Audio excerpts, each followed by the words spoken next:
Se este vídeo estivesse sendo exibido agora, neste exato momento, em um monitor dentro de um salão do reino, ele seria interrompido em menos de 30 segundos. Não haveria debate, não haveria contra-argumento, não haveria nem mesmo uma tentativa de diálogo. Alguém, com as mãos talvez um pouco trêmulas, mas convictas de seu dever, simplesmente desligaria o cabo. Talvez um ancião mais experiente. Talvez um servo ministerial zeloso. Talvez até mesmo alguém da plateia, movido por aquele reflexo treinado ao longo de décadas. Proteger o rebanho da apostasia. E o faria não porque o que estamos prestes a analisar seja mentira. A mentira geralmente a gente consegue refutar com dados. O desligariam porque este vídeo revela algo que a tribuna não possui vocabulário para explicar. Não há versículo que justifique o que está acontecendo. Estamos aqui para falar sobre por que uma organização bilionária está, neste exato momento, vendendo seus prédios mais emblemáticos, perdendo sua juventude, alterando doutrinas e assistindo seus membros desaparecerem, em massa. Seja bem-vindo. Hoje não vamos atacar a fé de ninguém. Não vamos zombar das crenças sinceras de milhões de pessoas que acordam todos os dias tentando servir ao que acreditam ser Deus. Vamos apenas observar as engrenagens de um sistema que parou de girar. E quando um relógio para, não é o tempo que falha, são os mecanismos internos que se desgastaram além do reparo.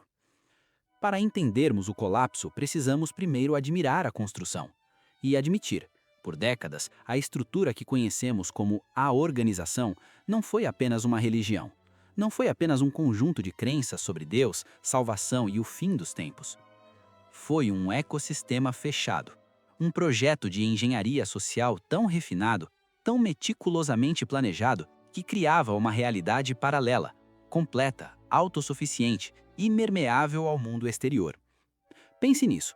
Quantas organizações no mundo conseguem fazer com que seus membros sintam que tudo fora delas é inimigo, que a educação superior é uma armadilha de Satanás, que assistir a um programa de TV comum pode contaminar espiritualmente, que ter amigos do mundo é abrir uma porta para a destruição eterna? Como se constrói um poder absoluto assim? Não é pela força bruta. Testemunhas de Jeová nunca pegaram em armas. Não há inquisição literal, não há prisões secretas. Mas há algo igualmente eficaz, talvez até mais. É pelo controle. Primeiro, o controle da informação. Ensinou-se que a dúvida não é uma ferramenta intelectual, mas um sintoma espiritual. Questionar o alimento provido pela organização não era um exercício de lógica, era uma abertura para o pensamento independente. Essa é a expressão que se tornou paradoxalmente uma das piores ofensas que um membro poderia ouvir. Criou-se uma redoma onde a única fonte segura de luz era aquela que passava pelo prisma da instituição. Literatura externa, suspeita. Pesquisa histórica, desnecessária. A Bíblia sem as publicações, perigosa. Tudo foi filtrado, controlado, canalizado. E aqui está o golpe de mestre. Os membros não percebiam que estavam sendo controlados. Eles achavam que estavam sendo protegidos. Achavam que o cerco intelectual era amor. Depois veio o controle social. A vida de um membro não orbitava em torno da organização. Ela era a organização. Seus amigos, sua família, sua rotina de lazer, sua visão de futuro, seus sonhos, seus planos de casamento, a educação de seus filhos, tudo estava ancorado ali. Um jovem criado como testemunhas de Jeová não tinha apenas uma religião. Ele tinha um universo social completo que dependia de sua conformidade. E aqui reside a ironia mais sofisticada do sistema. O amor era condicional, mas era apresentado como o ápice da fraternidade humana. Nós nos amamos de verdade, diziam, enquanto construíam o mais elaborado sistema de rejeição emocional já visto em uma organização religiosa moderna. Porque o amor verdadeiro, aquele incondicional, não vem com um formulário de desassociação anexado. Houve também o controle emocional e jurídico. A estrutura interna de justiça, com suas comissões judicativas, operava num vácuo legal onde o réu raramente tinha direito à defesa externa, a um advogado ou sequer a apoio emocional imparcial. Era um tribunal de consciência onde o veredito, na maioria das vezes, já estava escrito no manual antes mesmo da primeira reunião. As perguntas já tinham respostas esperadas. O arrependimento precisava seguir um roteiro. E a sentença, desassociação, reprovação, marcação, era executada com eficiência fria, mas sempre em nome do amor a Jeová. Por décadas, irmãos, sair desse sistema não era apenas discordar de uma interpretação bíblica. Não era escolher outra igreja, outro caminho espiritual. Sair era desaparecer. Era tornar-se um fantasma para quem você mais amava. Era acordar um dia e perceber que sua mãe não atenderia mais sua telefonema. Que seu irmão passaria reto por você na rua. Que seus filhos seriam ensinados a não falar com você. Que você, de uma hora para outra, deixaria de existir, mas ainda estaria respirando. Mas sistemas baseados exclusivamente no silêncio e na exclusão sempre começam a colapsar quando o ambiente ao redor muda e alguém, em algum lugar, começa a falar em um tom de voz que as paredes não conseguem mais abafar. E hoje esse tom de voz não vem de um apóstata isolado numa sala escura. Vem de tribunais, vem de governos, vem de ex-membros com câmeras, com documentos, com provas e, principalmente, vem de dentro. Dos que ainda estão sentados nos salões, mas com uma nova dúvida crescendo. A dúvida que o sistema nunca ensinou como processar. Estamos vivendo um momento histórico singular, e eu preciso que você entenda o peso dessa frase. Não é exagero retórico, é um fato documentável. Durante quase 100 anos, as práticas internas dessa organização foram protegidas pelo escudo da liberdade religiosa. Era o argumento final, o trunfo inatacável. Esta é nossa religião e o Estado não tem o direito de interferir no nosso rebanho. E por décadas, esse argumento funcionou. Funcionou em tribunais, funcionou em debates públicos, funcionou até mesmo dentro da mente dos próprios membros que sofriam sob o peso dessas práticas. É nossa religião, é nosso direito, é assim que Jeová quer. Mas o cenário global mudou. Governos de diversas nações democráticas, não teocracias, não regimes autoritários anticristãos, mas democracias ocidentais estáveis, começaram a fazer perguntas desconfortáveis. E não estão questionando a interpretação de Gênesis, não estão debatendo se 1914 é realmente o ano correto. Não estão entrando em discussões escatológicas sobre o Apocalipse. Estão analisando o impacto humano de práticas como a desassociação e o ostracismo social. Estão olhando para os dados: suicídios, depressão, famílias destruídas, crianças sendo cortadas da vida dos pais biológicos apenas porque escolheram não acreditar mais em Deus. E estão fazendo a pergunta que a organização nunca quis responder: isso é religião ou é abuso institucionalizado? Pela primeira vez em tribunais de alto nível, na Noruega, na Bélgica, em partes do Canadá, em discussões legislativas na União Europeia, o que a organização chama de disciplina amorosa, os juízes estão chamando de coerção social e violação de direitos humanos fundamentais. É uma virada simbólica devastadora. Não é a opinião de um apóstata ressentido, é a conclusão de sistemas jurídicos independentes, baseados em evidências, testemunhos e análise de impacto social. Quando o Estado, com sua autoridade civil, com sua legitimidade democrática, aponta para uma prática que você foi ensinado desde criança a ver como um mandamento divino intocável, e diz: isso é abuso psicológico, isso é controle coercitivo, isso fere a dignidade humana, algo se quebra por dentro do fiel. Não é uma quebra imediata, é uma fissura silenciosa, um desconforto que o alimento espiritual não consegue mais apaziguar. O contraste lógico é insuportável. Se o sistema é guiado por uma justiça superior, perfeita, celestial, por que ele parece tão injusto sob a ótica da dignidade humana básica? Por que os juízes que supostamente estão sob influência satânica estão protegendo crianças e famílias, enquanto a organização que diz representar o Deus de amor está separando pais de filhos? Essa pressão jurídica não é apenas uma batalha nos tribunais, é uma fissura na narrativa de que a organização é intocável. Durante décadas, o discurso era simples: somos perseguidos porque somos os verdadeiros cristãos.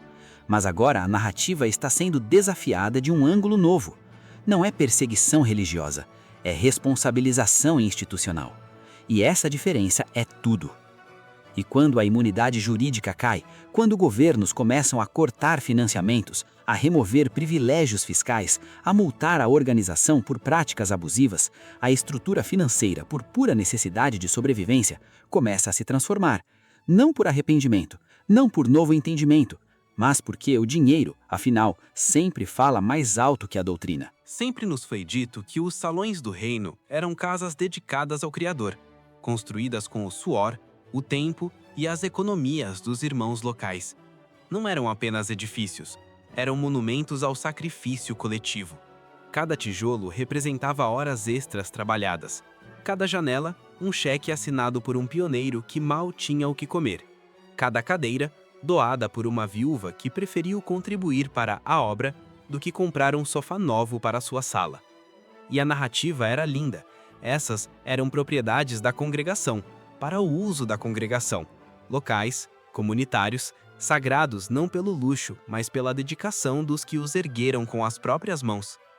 Mas observem o movimento dos últimos anos. Vendas massivas de propriedades em localizações nobres. Brooklyn, Londres, locais estratégicos em dezenas de países. Centralização de títulos de propriedade em nome da organização matriz. Salões que demoraram décadas para serem pagos pelos membros locais foram vendidos em questão de meses. E o dinheiro, o dinheiro não voltou para aqueles que o doaram. O que antes era um patrimônio local, construído com amor e sacrifício de uma comunidade específica, agora é um ativo em uma planilha global, gerido por um comitê que a maioria dos membros nunca verá pessoalmente.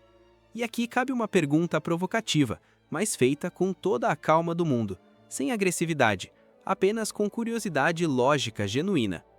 Por que uma organização que prega com tamanha urgência o fim iminente deste sistema de coisas está tão ocupada acumulando e reconfigurando bilhões de dólares em imóveis? Pense nisso. Realmente pense. Se o mundo vai acabar em breve, e essa palavra breve tem sido repetida por mais de 100 anos, mas sempre com o mesmo tom de urgência absoluta, por que a estratégia institucional parece de uma holding imobiliária se preparando para décadas, talvez séculos, de consolidação financeira? Por que construir um complexo audiovisual de última geração em Warwick? Por que investir em tecnologia de ponta, em servidores, em infraestrutura digital que só faz sentido se você planeja estar aqui por muito, muito tempo? Por que reorganizar portfólios imobiliários como se estivesse se preparando para gerações futuras, se a geração atual nem deveria envelhecer? A narrativa oficial fala em otimização e necessidades do campo, fala em simplificação e melhor uso dos recursos de Jeová. São palavras bonitas, corporativas, assépticas, mas a lógica nos sugere algo diferente. Não é crescimento, é consolidação defensiva.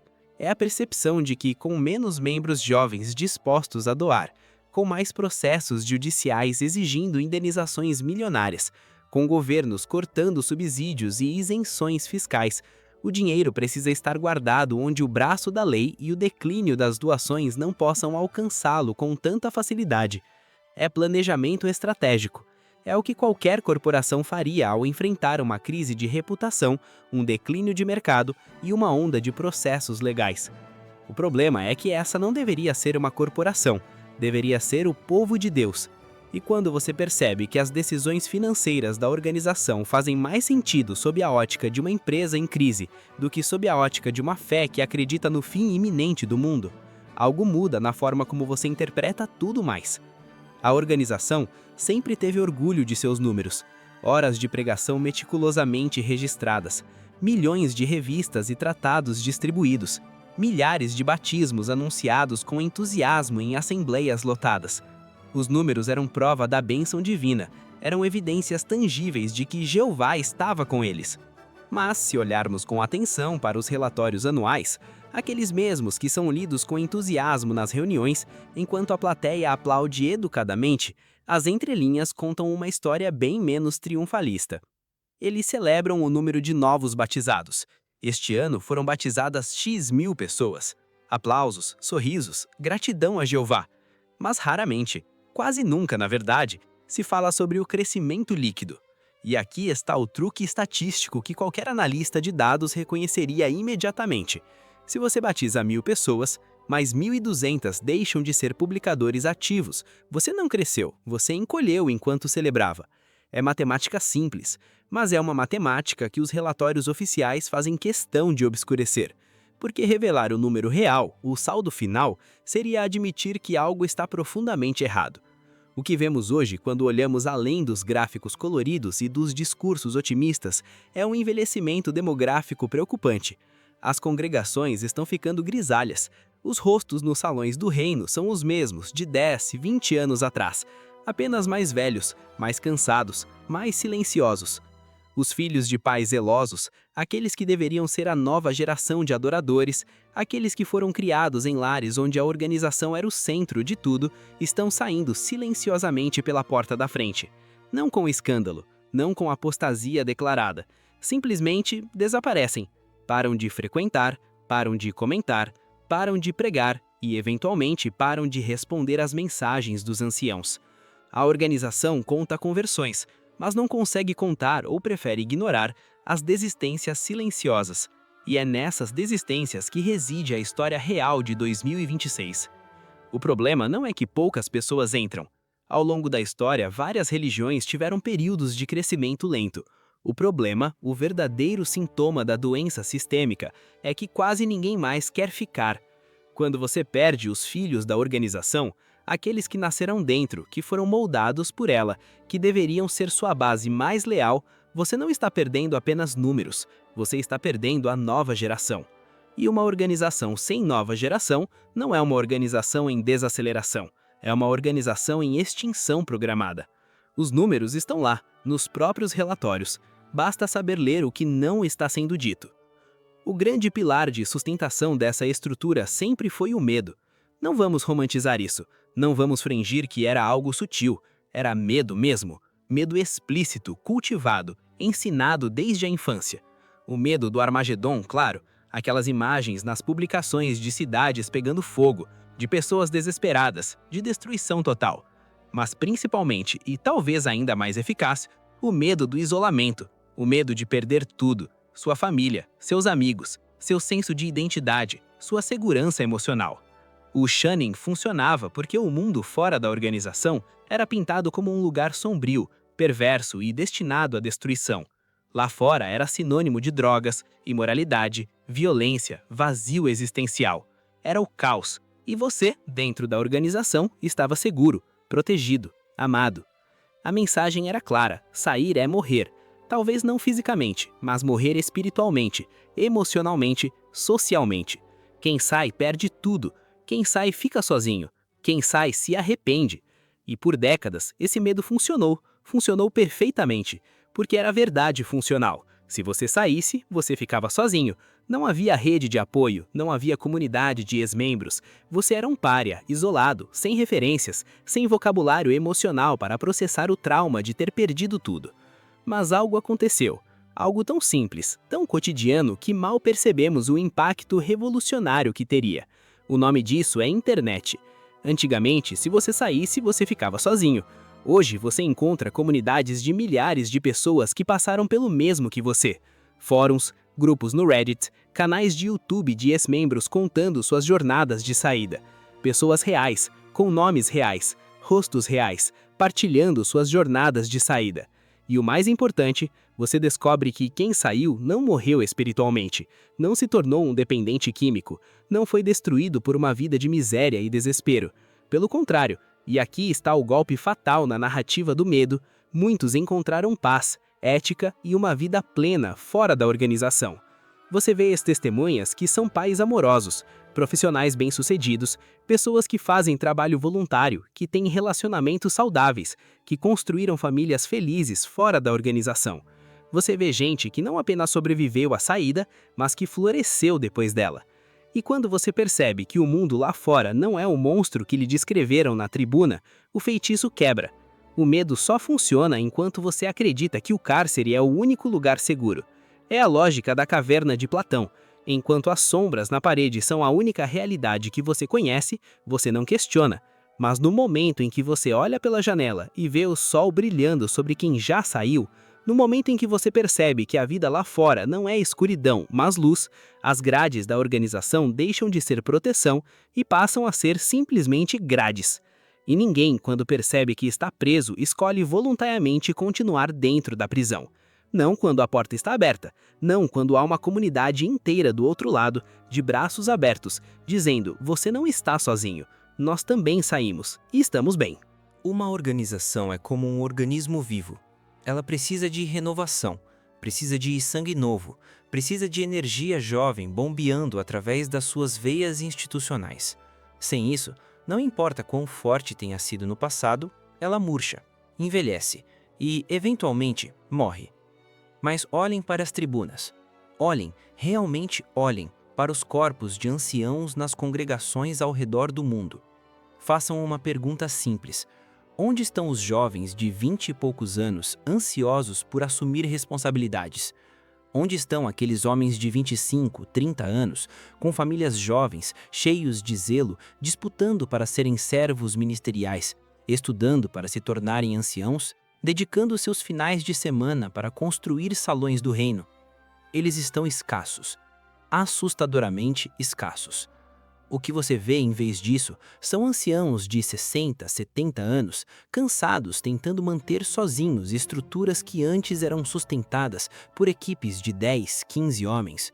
Você vê congregações inteiras onde o corpo de anciãos é composto por homens que já deveriam estar sendo substituídos, mas não há ninguém para substituí-los. Ninguém quer o cargo, ninguém se oferece, ninguém está disposto a assumir o peso. A base da pirâmide está cansada. E não é um cansaço temporário daqueles que se cura com umas férias ou com um discurso motivacional na assembleia. É um cansaço existencial. É o cansaço de décadas de trabalho voluntário não remunerado, de reuniões intermináveis, de responsabilidades que consomem sua vida pessoal, seu tempo com a família, sua saúde mental. O engajamento voluntário, que antes era o motor da organização, aquela disposição quase heróica de dar tudo pela obra, tornou-se um fardo pesado demais para os ombros que restaram. E os jovens, vendo a exaustão de seus pais e avós, tomaram uma decisão silenciosa, mas definitiva. Isso não será minha vida. Não existe organização jovem com uma base velha e exausta. Isso é sociologia básica. Qualquer estrutura social, seja uma empresa, um partido político, uma instituição religiosa que perde a sua capacidade de renovação geracional, está escrevendo sua própria certidão de óbito. Pode demorar décadas, mas o fim já foi decidido. Sem uma sucessão saudável, sem jovens líderes preparados e motivados, sem uma próxima geração que realmente acredita e quer carregar a tocha, qualquer sistema entra em colapso. E o colapso que vemos não vem de um ataque externo de inimigos da fé. Não são os apóstatas que estão derrubando a organização. Não é Satanás infiltrando agentes secretos nos salões do reino. Ele vem de dentro. Vem da exaustão de homens e mulheres que dedicaram décadas, décadas inteiras de suas vidas a uma promessa de em breve que nunca chega, que sacrificaram carreiras, educação, sonhos, oportunidades, tudo baseado na certeza absoluta de que o fim estava logo ali, na esquina. E agora, com cabelos grisalhos, corpos doloridos, economias inexistentes e a realidade de uma velhice que não deveria ter chegado, eles olham ao redor e veem seus filhos e netos desinteressados. Não rebeldes, não apóstatas furiosos, apenas desinteressados, entediados, vivendo suas vidas como se a organização fosse apenas mais um compromisso social que podem ou não frequentar. Para uma estrutura que sempre se vendeu como a verdade, ser tratada com indiferença pela própria prole é, talvez, a derrota mais dolorosa de todas. Chegamos a um ponto fascinante, as novas luzes. Mudanças na linguagem sobre a desassociação, mudanças sobre poder cumprimentar quem foi excluído, algo que há apenas alguns anos era considerado um ato de deslealdade a Jeová, mudanças até na vestimenta e na aparência, como o uso de barbas, que por décadas foi tratado quase como marca de rebeldia espiritual, ou o relaxamento nas regras sobre roupas menos formais nas reuniões. Pequenas mudanças, dirão alguns, ajustes cosméticos, Mas para quem viveu sob o peso dessas regras, para quem foi julgado, marcado, até desassociado por violar normas que agora são questões de consciência, essas mudanças não são pequenas, são terremotos silenciosos. Disse que é o carro de Jeová se movendo, a organização avançando, recebendo novo entendimento, ajustando a vela conforme o vento divino. Mas é curioso, irmãos, é profundamente curioso, como a direção desse carro parece ser decidida logo após uma derrota num tribunal europeu, ou logo após a ameaça de perda de subsídios estatais, ou logo após que um país remove o status de entidade religiosa por práticas consideradas abusivas. Por que toda revelação divina parece chegar com a pontualidade de uma intimação judicial? Vamos ser claros, se Jeová está realmente guiando essa organização, por que ele só comunica mudanças importantes depois que governos seculares ameaçam com processos e multas? Porque a luz nunca brilha antes da pressão legal? Porque o Espírito Santo parece esperar o veredito de um juiz na Noruega para então iluminar o corpo governante em Nova York? A matemática é simples. Quando a doutrina muda para se ajustar à lei dos homens, ela deixa de ser revelação e passa a ser contenção de danos. E o fiel comum percebe isso. Talvez não conscientemente, talvez ele não formule o pensamento em palavras tão diretas, mas ele sente, lá no fundo, no lugar onde a lógica ainda funciona, mesmo quando você tenta desligá-la, que algo não está certo. Ele sente que se algo que era sinal de pecado ontem, hoje é questão de consciência, talvez a fonte da verdade não seja tão eterna assim. Talvez não seja divina, talvez seja apenas pragmatismo institucional tentando sobreviver a mais um ano fiscal. E aqui está o problema. Você pode controlar o que as pessoas dizem, você pode controlar o que elas fazem, mas você não pode controlar o que elas sentem. E quando a dissonância cognitiva se instala, quando você percebe que as regras mudam não pela vontade de Deus, mas pela vontade dos advogados da organização, a fé começa a rachar. Não explode de uma vez, mas racha, como vidro temperado sob tensão. E uma rachadura, por menor que seja, nunca para que expandir. Você não pode blindar uma geração inteira contra o Google. Você pode tentar. Certamente a organização tentou. Alertas constantes nas reuniões sobre evitar material apóstata, discursos sobre os perigos da internet, artigos advertindo sobre a pesquisa independente. A mensagem era clara: não procure, não clique, não leia, confie em nós. E por um tempo funcionou. Para os pais, para os que cresceram antes da era digital, a orientação fazia sentido. Se Jeová provê tudo o que precisamos através da organização, por que eu iria procurar em outro lugar? Mas os jovens que nasceram nesta organização nos últimos 20 anos têm algo que seus pais não tinham: acesso instantâneo ao contraditório. Eles não precisam procurar, a informação vem até eles. Um vídeo no YouTube sugerido pelo algoritmo, um comentário no Reddit enquanto procuram outra coisa, um artigo que aparece enquanto fazem um trabalho de escola. Eles foram ensinados que a apostasia é um veneno, um vírus espiritual, algo que deve ser evitado a todo custo. Mas para um jovem de 2026, pesquisar a história de uma instituição não é rebeldia, é hábito. É o que eles fazem com tudo, com filmes antes de assistir, com produtos antes de comprar, com universidades antes de se inscrever. Por que seria diferente com a religião em que nasceram? E então eles encontram os documentos antigos, as revistas de 1975 que prometiam com todas as letras que o fim viria naquele ano, as mudanças doutrinárias sobre quem é a geração que não passaria, as profecias que não se cumpriram, as datas que foram ajustadas, as explicações que mudaram. Eles veem os casos de acobertamento de abusos não por meio de apóstatas mentirosos, mas por meio de documentos judiciais oficiais, testemunhos sob juramento, investigações governamentais, relatórios da Comissão Real Australiana, processos na Pensilvânia, decisões judiciais no Reino Unido. E, diferentemente de seus pais, eles não têm medo de clicar no link, porque para eles informação não é perigosa, informação é neutra, o que você faz com ela é que importa. E se a verdade realmente é verdade, ela deveria resistir ao escrutínio, deveria sobreviver à pesquisa, deveria ser ainda mais forte depois de investigada. Mas o que eles descobrem é que a verdade da organização não sobrevive ao primeiro Google.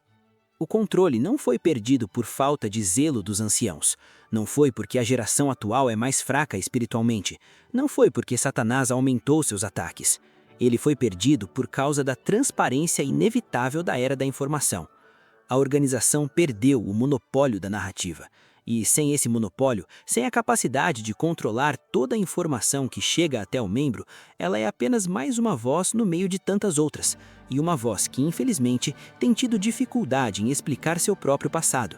Quando você perde o controle da narrativa, você perde a lealdade, porque lealdade baseada em ignorância não é lealdade, é apenas obediência temporária. E a internet, irmãos, acabou com a ignorância. Não com ódio, não com perseguição, apenas com informação. Muitos dirão, já tivemos crises antes. E é verdade. A organização sobreviveu a 1975, quando o Armagedon prometido não veio e milhares saíram desiludidos. Sobreviveu às mudanças geracionais dos anos 90 e 2000. Sobreviveu aos primeiros escândalos de abusos que começaram a vazar na imprensa. Sobreviveu a processos judiciais isolados. Sobreviveu até mesmo ao início da era da internet. E a cada crise, a narrativa interna era a mesma. Essa é uma provação, uma peneira. Os fracos saem, os fortes permanecem. Jeová está purificando sua organização. Mas nunca tivemos todas as crises ao mesmo tempo. 2026 não é apenas mais um ano de desafios. 2026 representa a convergência de 5 vetores de colapso, que individualmente seriam administráveis. Mas juntos, ao mesmo tempo, criando um efeito cascata onde cada colapso alimenta o outro, isso é sem precedentes. Primeiro, o vetor jurídico, o fim da imunidade para práticas de ostracismo. Pela primeira vez na história moderna, governos democráticos estão dizendo com força de lei: vocês podem ter sua fé, mas não podem destruir famílias em nome dela. Não é perseguição religiosa, é a responsabilização civil. E essa diferença é tudo. A organização está sendo forçada a escolher entre suas doutrinas centrais e sua capacidade de operar legalmente em países inteiros. Segundo, o vetor financeiro. A necessidade de liquidar patrimônio construído ao longo de décadas não para expandir a obra, mas para manter a operação funcionando e cada vez mais para pagar indenizações milionárias a vítimas de abusos. Quando você vende seus prédios mais valiosos não para construir novos, mas para tampar buracos no orçamento, isso não é otimização, é sangria. É uma organização queimando seus móveis para se manter aquecida no inverno. Terceiro, o vetor demográfico. Uma liderança envelhecida sem sucessores engajados. Congregações inteiras onde o corpo de anciões tem idade média de 65 anos e nenhum jovem de 25 a 35 anos querendo assumir. Isso não é um problema de 1 ano ou 2, é uma tendência de décadas que finalmente chegou ao ponto de ruptura. Sem jovens líderes não há futuro institucional. É matemática demográfica simples. Quarto, o vetor informacional. A quebra definitiva da redoma contra informações externas. A geração atual não precisa ir a uma biblioteca ou comprar livros proibidos. Eles têm literalmente toda a história documentada da organização na palma de suas mãos. Profecias falhadas, mudanças doutrinárias, escândalos acobertados. Tudo a um clique de distância. E quanto mais a organização tenta proibir a pesquisa, mais suspeita ela parece. Quinto, o vetor psicológico. O fim do medo como ferramenta eficaz de retenção. Quando milhares de ex-membros estão vivendo vidas plenas, felizes, éticas e públicas nas redes sociais, o medo do mundo lá fora simplesmente deixa de funcionar. O Shannon perde o seu poder quando você percebe que a vida depois da organização não é um deserto de solidão, mas uma comunidade vibrante de pessoas que entendem exatamente o que você passou. Sistemas autoritários não caem quando cometem erros. Eles caem quando não conseguem mais esconder seus erros. Eles caem quando a narrativa oficial não consegue mais competir com a realidade observável. Eles caem quando o medo é substituído pela informação. Quando a lealdade forçada é substituída pela liberdade consciente. E 2026 é o ano em que a cortina ficou curta demais para o tamanho do palco. Não é uma crise passageira que será superada com um novo discurso motivacional na próxima Assembleia. Não é uma peneira que vai separar os fortes dos fracos. É uma convergência histórica, o momento em que múltiplas forças, acumuladas ao longo de décadas, finalmente atingem massa crítica simultaneamente. E quando você está dentro de um momento histórico assim, geralmente não percebe sua magnitude. Mas anos depois, olhando para trás, fica claro: 2026 foi o ano em que tudo mudou. Foi o ano em que a estrutura parou de apenas rachar e começou de fato a desmoronar. O fim que estamos testemunhando não é o fim da religião, não é o fim da busca por Deus, não é o fim da espiritualidade, não é necessariamente o fim da fé individual de cada um de vocês que está vendo isso. Pessoas continuarão a acreditar em Deus, na Bíblia e na esperança de um mundo melhor. Sempre continuarão. A necessidade humana de significado transcendente é legítima, é profunda, é parte do que nos torna humanos. O que está acabando é o monopólio psicológico. O fim da ideia de que existe apenas um canal, apenas uma interpretação, apenas uma organização através da qual Deus fala com a humanidade. O fim da noção de que questionar não é um direito, mas uma traição. O fim da crença de que a lealdade a uma instituição humana é equivalente à lealdade a Deus. O colapso real não está acontecendo nos tribunais de Oslo ou da Austrália. Esses são apenas sintomas visíveis. Ele está acontecendo dentro da mente de milhares de pessoas que, neste exato momento, enquanto você ouve essas palavras, estão sentadas em um salão do reino, cantando com menos ânimo, comentando com menos convicção e percebendo algo fundamental. Elas podem pensar por si mesmas, sem serem destruídas por um raio divino. Elas podem fazer perguntas difíceis, sem que o céu desabe sobre as suas cabeças. Elas podem ler informações críticas sobre a organização e ainda assim acordar no dia seguinte, vivas, sãs, intactas. Elas podem, até, e aqui está o pensamento mais revolucionário de todos, discordar da organização e ainda assim amar a Deus. Esse é o verdadeiro fim.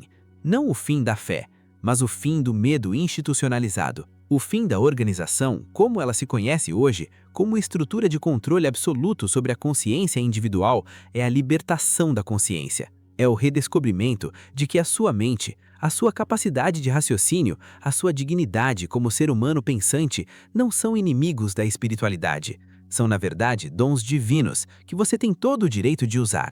E isso, ironicamente, deveria ser motivo de celebração para qualquer um que preze a verdade. Porque se a verdade é realmente verdade, ela não precisa de um sistema de punição para se manter. Ela se sustenta pela própria força, pela própria coerência, pela própria beleza. Mas se o que você tem só se mantém através de ameaças, de ostracismo, de medo de perder tudo, então talvez o que você tenha nunca tenha sido a verdade.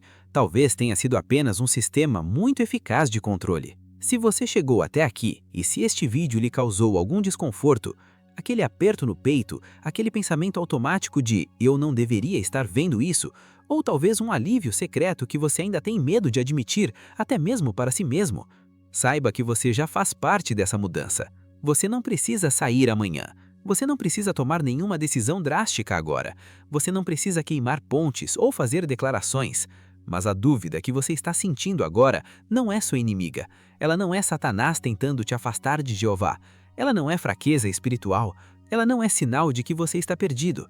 Ela é o seu sistema imunológico intelectual tentando proteger você de algo que não faz mais sentido lógico. E não há sinal, não há nenhum sinal em querer que a verdade seja de fato verdadeira sob qualquer ângulo que se olhe, em querer que a justiça de Deus seja realmente justa, em querer que o amor pregado seja realmente incondicional. Se algo só funciona quando você não olha muito de perto, quando você não faz perguntas, quando você não pensa muito sobre isso, então talvez esse algo nunca tenha sido tão sólido quanto lhe disseram. 2026 não é o ano em que eles perderam o controle. É o ano em que você finalmente percebeu que esse controle nunca foi legítimo. Ele só existia enquanto você acreditava, enquanto você tinha medo, enquanto você achava que não tinha opção. Mas você sempre teve opção. A porta do salão sempre esteve destrancada. Você só não sabia disso, ou tinha medo demais de testar. O que estamos descobrindo, juntos, nessa era de informação e transparência inevitável, é que o lá de fora não é o abismo, não é a escuridão, não é a morte espiritual. É apenas a vida, em toda a sua complexidade, beleza e liberdade. Com todas as suas dúvidas, sim, com toda a sua incerteza, também, mas com toda a sua autenticidade, com toda a sua dignidade como ser humano pensante. Se esse vídeo lhe agregou em algo, se lhe trouxe lembranças, se acendeu uma luz, mesmo que pequena, num lugar que estava escuro há muito tempo, considere apoiar nosso projeto. Não é sobre dinheiro, é sobre manter esse espaço de diálogo aberto, é sobre dar voz a quem ainda não tem coragem de falar. Você pode doar através do LivePix, PayPal ou ao menos se tornar membro do canal. Cada hype, cada comentário, cada compartilhamento ajuda essa mensagem a chegar a mais uma pessoa que está sozinha, com medo, achando que é a única que está sentindo isso. Obrigado por ouvir, por ter tido a coragem de clicar, por ter tido a força de ficar até o final. O espaço dos comentários é seu, para que possamos, com respeito e sobriedade, sem ódio, sem desejo de destruir a fé de ninguém, mas também sem medo da verdade, continuar essa conversa. Porque se há algo que aprendemos ao longo dessa jornada, é que a verdade não precisa de proteção. Ela precisa apenas de liberdade para ser examinada.